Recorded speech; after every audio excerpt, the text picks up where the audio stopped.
with the laws of the state of Florida, I hereby declare Governor George W. Bush the winner of Florida's 25 electoral votes for the President of the United States.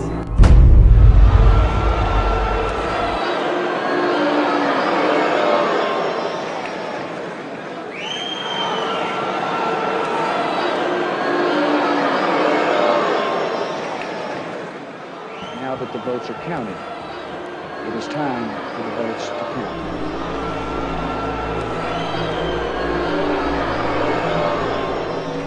I wish to point out that our American democracy has triumphed once again.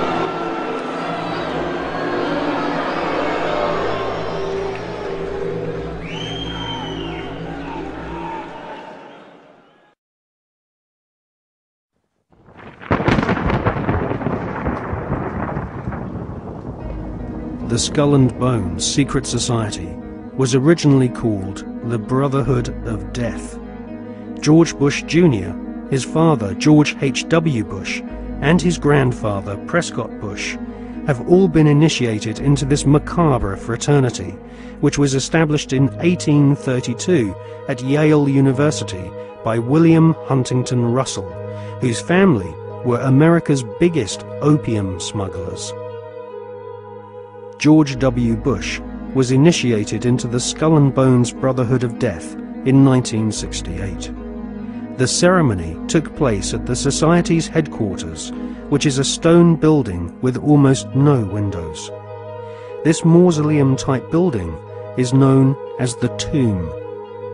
There is a small enclosed courtyard, an internal chamber where initiates lay masturbating inside a coffin, and a museum of artifacts held sacred by the Society's members, which are all called Bonesmen, regardless if they are male or female.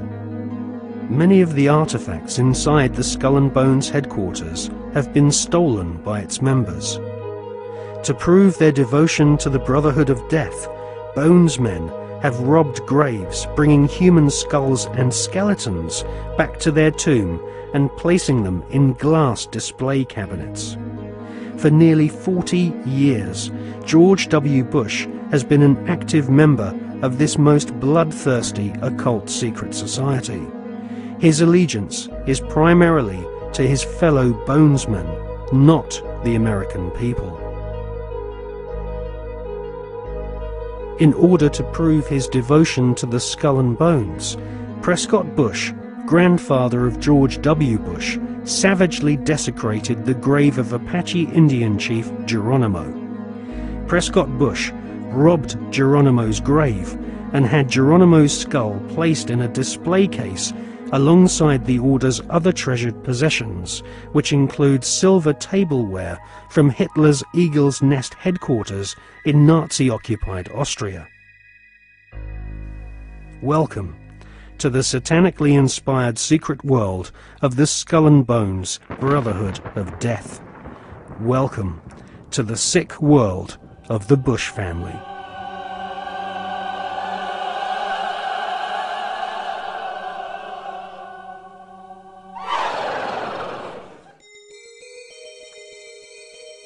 The Skull and Bones headquarters is on the campus of Yale University. Yale is home to several other lesser secret societies, including the Scroll and Key. Alexandra Robbins is an American journalist who has written a book about the Skull and Bones called Secrets of the Tomb. In her book, she traces the origins of this cult, which was funded from profits of the Russell Company in the early 1800s. The Russell Trading Company was nothing more than an opium trading empire, which, still to this day, is the corporate arm of the Skull and Bones secret society. William Huntington Russell had travelled in Germany during his student years and was befriended by a disciple of Adam Weishaupt's Bavarian Illuminati. Upon returning to the USA in the early 1800s, Russell used some of his family's opium wealth to fund the building of the tomb at Yale University. Russell initiated several of his fellow classmates, including Alphonso Taft, who would go on to become the Secretary of War and ambassador to Russia. Alphonso Taft's son became President of the United States, and so a time-honored tradition of hereditary membership of the Skull and Bones Brotherhood of Death was begun. We see this tradition continued to this day, with senior bonesmen encouraging young initiates to marry into each other's families, their sons and daughters following in their parents' footsteps and becoming disciples of this most unholy of orders.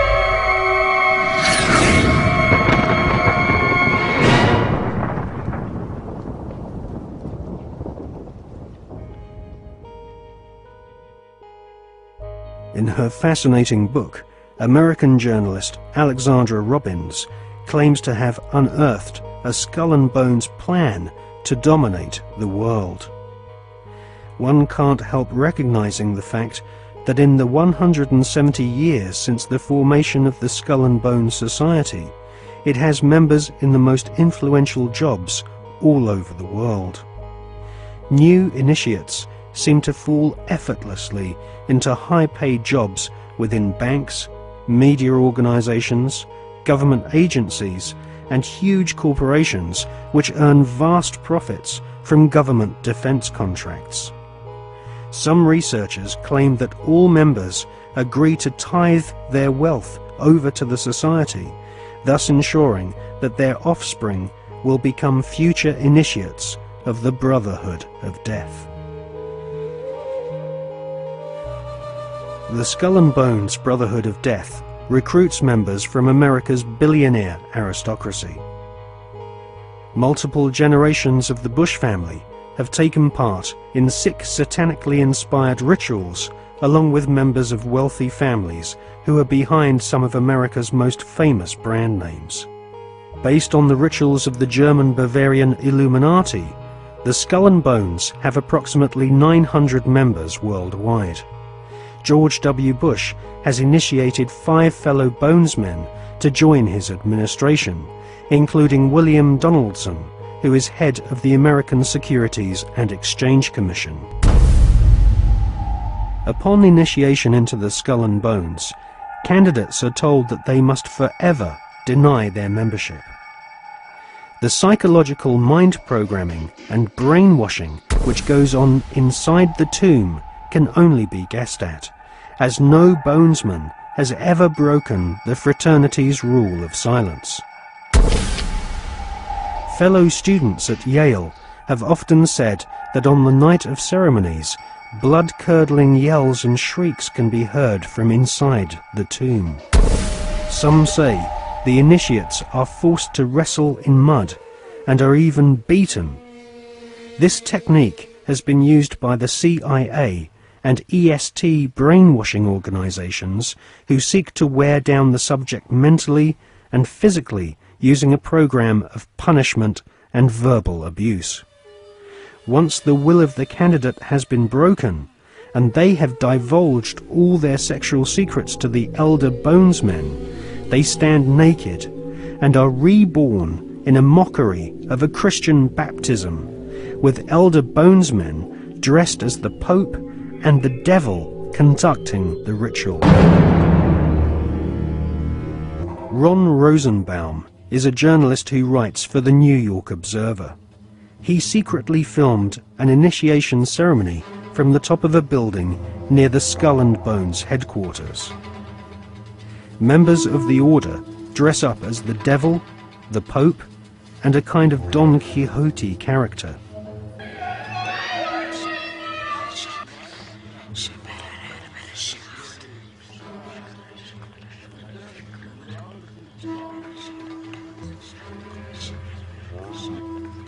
The Pope wears a white monogrammed slipper which rests upon a stone skull.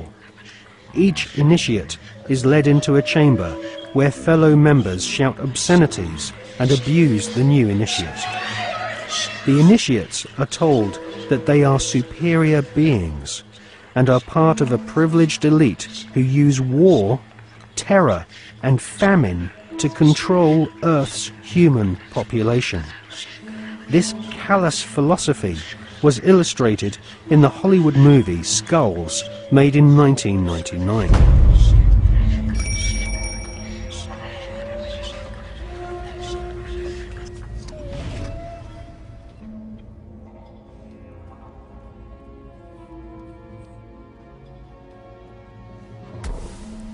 Over the years, there have been several break-ins at the tomb, which is the headquarters of the Skull and Bones at Yale University.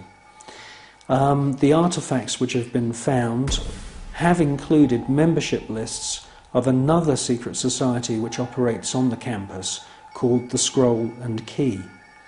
Now, it seems pretty obvious as we research this material that the Wolf's Head, Phi Beta Kappa, the Scroll and Key, and Skull and Bones are all different flavours of the same Bavarian Illuminati secret society.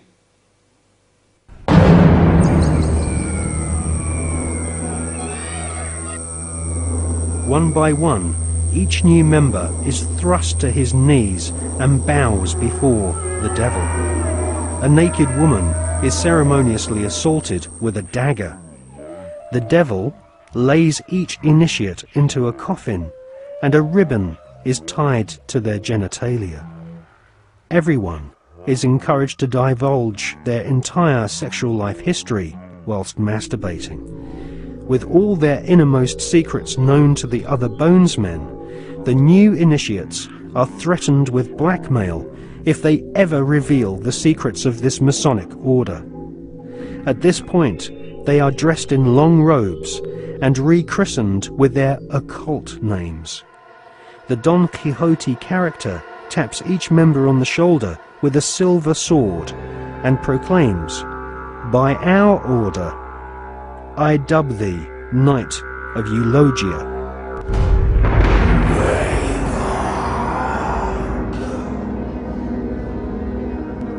We can exclusively reveal that George Bush Sr.'s occult name is Magog, which is the name of the evil army commanded by Satan to visit Earth and destroy the kingdom of Christ.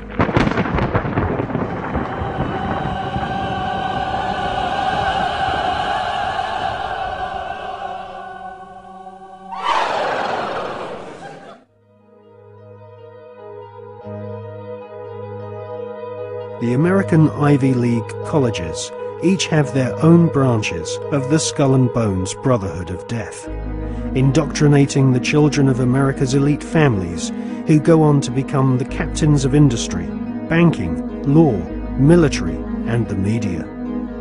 The epicenter of this elite cabal is Yale University. The last 3 presidents attended Yale, as did the terrorist expert Paul Bremer III, who governs Iraq for the Bush-Cheney Skull and Bones elite. Members of the Anglo-American Illuminati network also share the same philosophy. They believe in a single, all-powerful superstate, which is governed by a single world leader. If the Illuminati were successful, and their dream would come true, it would be a virtual hell on earth. That is what the New World Order is all about. It's a living hell. It's Orwell's worst dream and nightmare.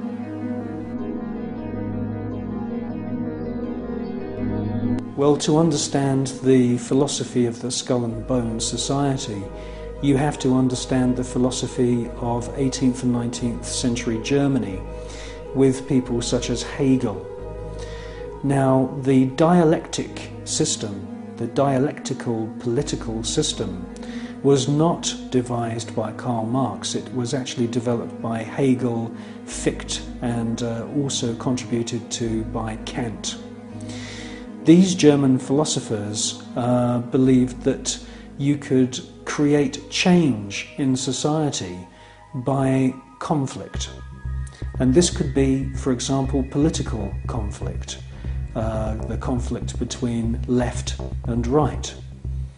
From this conflict, a new political system would come about, and this would be a synthesis of the two views. Now, that sounds pretty innocent, but in actual fact the dialectical system is used in military combat as well. And Hegel's plan, which is being actually carried out right now, is to create conflict, to create wars. And through the creation of wars, several things happen. First of all, the companies which manufacture the missiles, the guns, the bullets, the uniforms, and all of the paraphernalia to do with warfare, all make huge profits.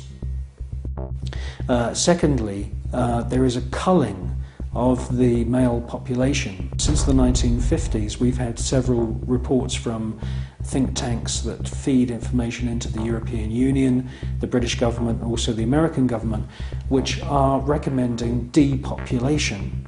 And there is several plans which we believe have been put in motion right now. And obviously war is one way of depopulating the planet. Now, in addition to creating false conflict and engineered wars, the Hegelian philosophical system, which is being followed by the Skull and Bone Society at Yale and also the group at All Souls College at Oxford University, the Hegelian system also requires complete and utter obedience from everyone in society.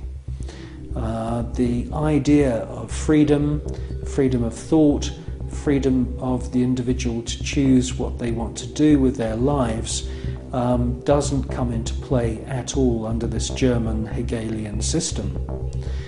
In actual fact, Hegel says that the individual should be 100% obedient to the state, and the state should take on the image of God. Now, in the Hegelian system, the state is all-powerful, so we should ask ourselves, what is the state? Well, the state is the elite. The state is the royal, aristocratic hierarchy who are able to maneuver and live their lives in any way that they choose because they are super wealthy. Now, let's just talk about super wealth and super wealthy people. I can tell you now, after meeting quite a few of them, that they are very, very different to you or me. When I'm talking about super wealth, I am not talking about Puff Daddy who has allegedly 3 Bentleys. I'm talking about super wealth, family wealth, which was in the millions back in the 19th century. Now, when we look at this hierarchy of aristocrats and royal families around the world, we can see that they are the state. They are the people that the robots, I call them robots, the civil servants who run the machinery of the state. It is the civil servants who swear allegiance to this elite. When you join the British Civil Service, you do not swear an oath to serve the British people. You swear an oath to serve the monarch. It's the same when you become a spy.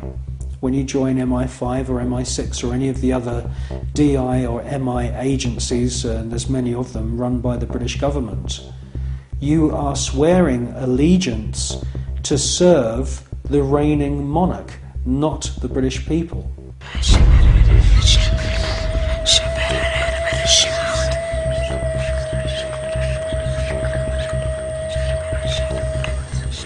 While the American people sing the Star-Spangled Banner, the most powerful people in the USA and Europe salute the ancient symbol of the Brotherhood of Death. In the book Who's Who of America's Elite, the author has found that the Order of the Skull and Bones encourages its members to intermarry, thus keeping their spectacular wealth all in the family. Skull and Bones, people say it's a fraternity at Yale University, but it's really a postgraduate organization. So it was founded in 1832, and it's not like a normal fraternity. People don't pledge. These people choose who they want to come. So they do the recruiting. They recruit 15 people every year, people who they see are going to be powerful people in the future. So they're recruited when they're a junior in college. A lot of these people come from really wealthy and influential families because they know that this person has the resources to then elevate them to a position of power that can benefit the club. The video shows the neophytes, or initiates, kissing a skull, then performing a mock human sacrifice. Horrific screams caught on tape include chants of, "The devil equals death, death equals the devil." True. Famous alums include Senators John Kerry and John Chafee, to name two, Cabinet Secretaries such as Averell Harriman, and 3 presidents, William Taft, George Bush, and George W. Bush, who's been reluctant to talk about Skull and Bones. Does it still exist? The thing is so secret, I'm not even sure it still exists. Former Skull and Bones members and current members have been presidents, heads of the CIA, senators, heads of business. I mean, huge, huge corporations. These people have the network that brings them to such a position of power that most people could only dream of. Bush would run against his fellow bonesman and distant cousin John Kerry in 2004. You both were members of Skull and Bones, a secret society at Yale. What does that tell us? Not much, because it's a secret. Is there a secret handshake? Is there a secret code?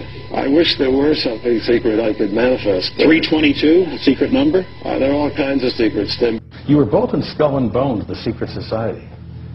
It's so secret we can't talk about it. What does that mean for America? The conspiracy theorists are going to go wild. I'm sure they are. I don't know. I haven't seen the web. Number 322?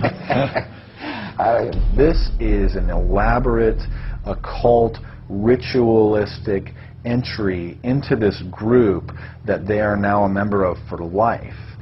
This culture of death and the occult continues long after college. Later on in life, these pagan rituals carry on in the redwoods of Sonoma, California. What is the Bohemian Grove? Well, it's a kind of summer camp for the powerful, an all-male gathering in great secrecy. This group was formed in the late 1800s by artists, industrialists, and politicians. Bohemian attendees worship the owl as their deity. The Aztecs, Mayans, and other natives of Mesoamerica considered the owl a symbol of destruction and death. This is why the opening ritual for the club is the cremation of care. During the ritual, the effigy of a baby is rowed across the water by the Grim Reaper and given to a high priest, who then tosses it on a fiery sacrificial altar of a 40-foot owl god. It is an earth-based ritual in which care is burned away. The conscience is symbolically cast aside so that they may ignore the pain they have inflicted on others for the advancement of their own agendas. With this ceremony called the cremation of care, that begins the 2-week encampment where the body of dull care, symbolizing woes and concerns, is burned on an altar in front of a big owl statue. When that ceremony ends, they all start to cheer and yell. You have to ask yourself why it is that somebody would want to do that, let alone these elite people. And if you look at the elite throughout history, many of the people that achieve pinnacles of power are into the occult. They seek a supernatural way to gain power. Why are Christian conservatives such as the Bushes and Newt Gingrich attending the Grove? And I recognize I'm not going to be invited to Renaissance Weekend or that Bohemian deal where Newt, Rush, and Dick all sit in a teepee naked beating on tom-toms. Why does the media barely mention the Grove? Because many of them are in attendance. Late political cartoonist Phil Frank of the San Francisco Chronicle draws a reporter thinking about his loyalties to Bohemian Grove as he takes notes for a story. Stories about what happens in these redwoods are hard to come by. A campground statue reminds Bohemians to keep their mouths shut about the Grove. Many world events have been shaped at the Grove, including the creation of the atomic bomb. Discussions at the Grove in the 1930s helped lead to the development of nuclear power and the atomic bomb. Every Republican president since Calvin Coolidge has been a member, as well as many Democrats, including Jimmy Carter.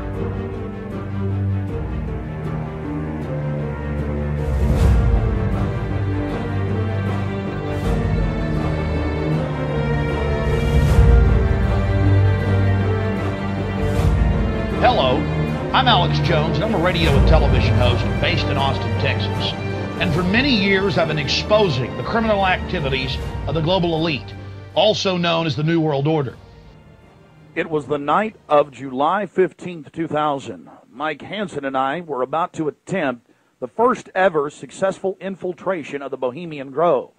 Others have tried and failed. No one has ever actually made it in and out with video evidence. After careful planning, we decided the best tactic would be to insert ourselves about a half mile from the main entrance into the heavily wooded area, entering the gorge by stealth and getting into the main parking area. From there, we posed as Bohemian Club members, thus entering the inner sanctums of the New World Order.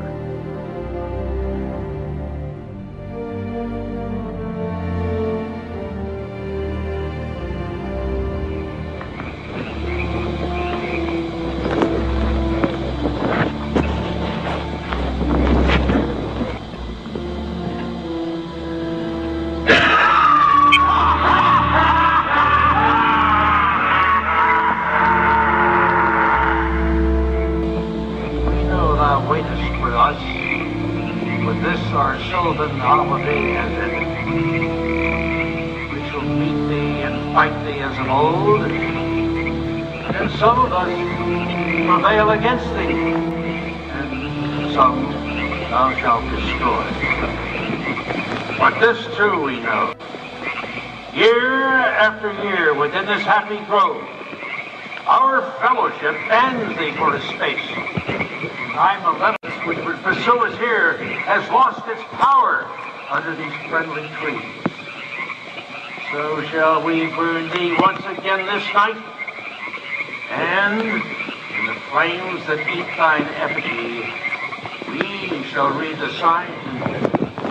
O thou, Prince of all mortal wisdom, thou of Bohemia, we beseech thee, grant us thy counsel. And what you have done, I think, with the Bohemian Grove is you have exposed one of the premier organizations of the whole New World Order arrangement, you might say. Of course, we can go back in history, all the way back to ancient Egypt, Babylon, or Greece, Rome. And I think you're going to see sort of the roots of the Bohemian Grove, but particularly in the Illuminati era, originating during the French Revolutionary days. You know, there we had the actual order of the Illuminati, with Adam Weishaupt and all of his evil philosophers, let's just call them, Voltaire and the others. And that has come up all the way to today. Hitler, of course, was a Bohemian. I think it's more Babylon mystery religion. All of the elements are there. Of course, even the owl is a symbol of ancient mystery Babylon. The owl was worshipped by the ancient Egyptians and by the Babylonians. And it's interesting to me that many of the members of the Bohemian Grove have in their homes, as I understand it, small figurines of owls. And I believe they actually worship those owls as a symbol of the deity, the great goddess of Babylon. The facts we've shown in this film are absolutely documented. I would only hope that the people of the world realize the organized evil we're dealing with at almost every level. Republican, Democrat, you name it. They're all working on the same team. Ladies and gentlemen, it's called world government, the New World Order, dehumanization. It's not a joke. It's deadly serious. Unfortunately, they've been breeding societies to think everything's a joke. I'm here to tell you truth is stranger than fiction.